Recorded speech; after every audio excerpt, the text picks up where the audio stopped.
Bueno, no me voy a referir a cómo Eckhart vivió en su persona la experiencia de Dios, la experiencia mística, de lo que poco se sabe, porque él no se refiere en sus escritos a sí mismo. Pero sí voy a hablar así muy brevemente de Eckhart como maestro de espiritualidad. Es el gran teólogo de la mística occidental.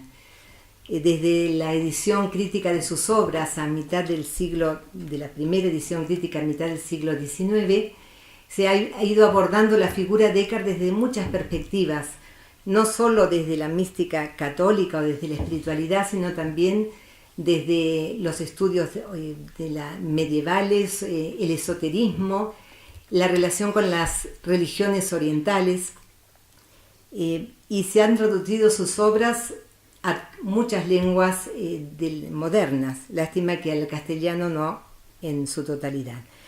Pero lo importante es que es la figura central de la mística renana que surgió en el siglo XIV en las riberas del Rin y que se llama también especulativa o metafísica por el carácter intelectual de su formulación. ¿Por qué surge esta mística? Porque en ese momento, así muy brevemente, es un momento de una gran crisis en Europa, a todo nivel, una caótica inseguridad a partir de las guerras, el hambre, el desprestigio de la figura papal, los conflictos entre el poder político y religioso, la brecha que se va abriendo cada vez más entre los dos polos sociales, los nacionalismos que van surgiendo, un montón de factores que van creando un ambiente como de inseguridad, donde caen muchas certezas, y desde el punto de vista de la escolástica, en la ya tardía Edad Media, va quebrándose esa unidad entre razón y fe de la que hablaba Moisés. Entonces surge el escepticismo, el fideísmo, y en este clima hay como un fenómeno a partir de, sobre todo de la población femenina, de volcarse a los monasterios. Hay una sed espiritual muy grande, hay una necesidad de justificar la fe en la relación directa con Dios. Y aquí surgen estos movimientos religiosos, que también no voy a hablar de ellos, pero están las agrupaciones conocidas como beguinas, que buscan vivir una radicalidad en la vida evangélica y cultivar la espiritualidad. Bueno, se agrupan en torno a estas grandes figuras de dominicos, de mendicantes, y aquí Eckhart y las otras dos grandes figuras que son dominicas también, Tauler y Susón, tienen una gran influencia y tienen que ellos adaptar sus conocimientos académicos, es decir, conciben, sobre todo Eckhart concibe la teología como un camino de espiritualidad, y eso es un gran mérito de él. Él popularizó o baja, digamos, la mística al pueblo, digamos. Sus sermones, que están hechos en alemán, tienen esta característica de tratar de hacer de la teología, como lo es, un camino de espiritualidad. Entonces, brevemente, ¿cuál es su doctrina? Sabemos que él, en contacto con estos grupos que son sospechosos de herejía, también es condenado por el Tribunal de la Inquisición, y después de morir se conoce la sentencia por la cual se consideran heréticas 17 de sus proposiciones y malsonantes 11. Pero su figura se ha rehabilitado y últimamente, en 1992, el Ratzinger señaló ante una petición de la orden de que se lo rehabilitara como teólogo. Lo ha considerado que el maestro Eckhart no necesita rehabilitación, no solo eso, sino que es recomendable como teólogo, ¿no? ¿Cuál es fundamentalmente, a mí me interesa aquí, él como maestro de espiritualidad, cuál es fundamentalmente su pensamiento? Él en un sermón dice que de lo que habla es esto: cuando predico suelo hablar del deshacimiento y del hecho de que el hombre se libre de sí mismo y de todas las cosas.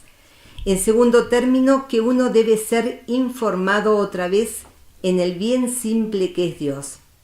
En tercer término, que uno recuerde la gran nobleza que Dios ha puesto en el alma para que el hombre, gracias a ella, llegue a Dios. Y en cuarto término, a la pureza de la natura divina, el resplendor que hay en la naturaleza divina. Se dice que de Eckhart la grandeza de él es tener una gran idea, y esa gran idea es el nacimiento del Hijo en el alma del hombre y de la mujer, en el alma humana. Ese es el gran, de eso habla y eso se plantea. Entonces solamente vamos a ver cómo es, quién es Dios para Eckhart, quién es la criatura y cómo se da esta unión entre el alma humana y Dios. Dios, él habla de Dios, hace una distinción entre Dios como el que se relaciona con la criatura, con la persona, y en este sentido Dios puede ser manipulado. Por lo tanto, él habla más bien de la esencia divina, la deidad, Dios y deidad.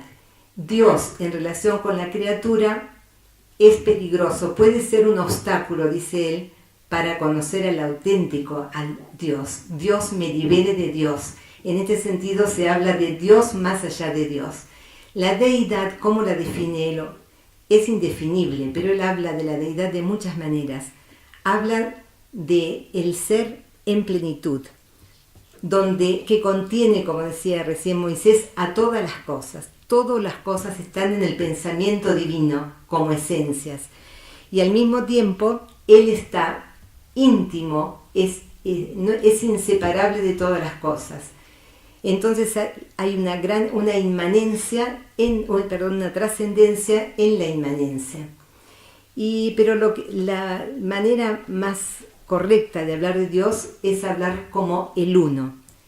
Sé uno para que puedas encontrar a Dios, y solo se lo encuentra a Dios en lo uno.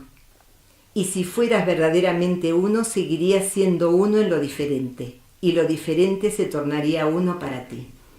Esta es una idea importante que luego vamos a volver rápidamente. Y luego habla de Dios como nada, la típica teología apofática o negativa. Todos los atributos pertenecen a Dios sin que Él sea uno de ellos. Por lo tanto, quien se imagina saber algo de Dios no sabe nada de nada. Si alguien ve alguna cosa o si algo penetra en su conocimiento, eso no es Dios. A quien diga que Dios está allí o aquí, no le creáis. Bueno, sin embargo, Dios es un verbo no enunciado por palabra humana. Sin embargo, Dios, el Padre, no conoce nada fuera del Hijo. El verbo divino, en él están todas las criaturas enunciadas en la palabra eterna. Por eso es la preferencia que tiene Eckhart por el Evangelio de San Juan. Dios es verbo y verdad, fundamentalmente.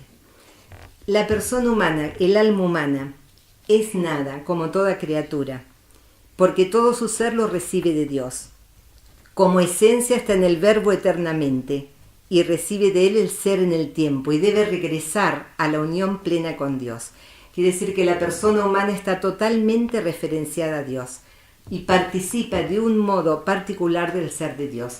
Vemos la influencia de Santo Tomás de Aquino, pero también se separa de él en algunos puntos por la influencia neoplatónica. Todas las criaturas son huellas de Dios, pero el hombre, la persona humana, es destello. La luz penetra en el alma humana y la transforma, y la hace que la persona sea luz.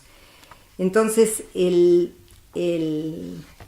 la idea de Eckhart es que dentro de nosotros nosotros somos imagen de Dios y Dios está en nosotros. Esa es la gran novedad, es la gran idea.